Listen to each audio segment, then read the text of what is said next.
السلام عليكم ورحمة الله وبركاته.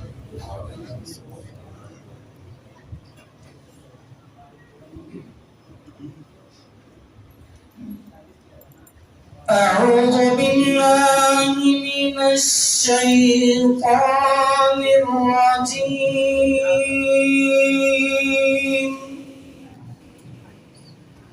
بسم الله الرحمن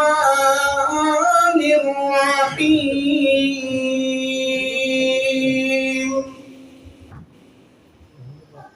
والضحى والليل إذا سجى ما ودعك ربك وما قلى وللآخرة خير لك من الأولى ولسوف يعطيك ربك فترضى ألم يجدك يتيما فآوى ووجدك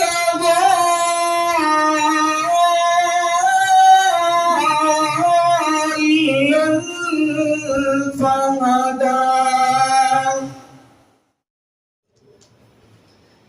ألف لام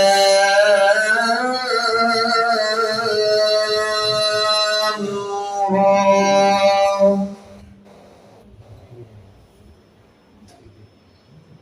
تلك آيات الكتاب المبين.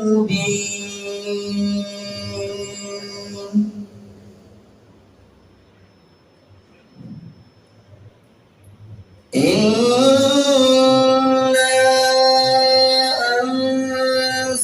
أنزلناه قرآنا عربيا لعلكم تعقلون.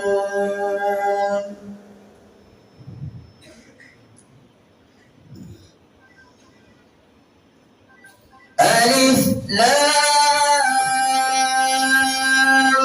را تلك آيات الكتاب المبين.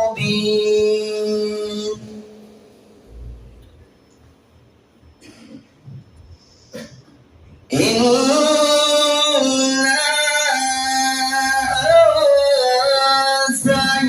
أنزلناه قرآنا عربيا لعلكم تعقلون.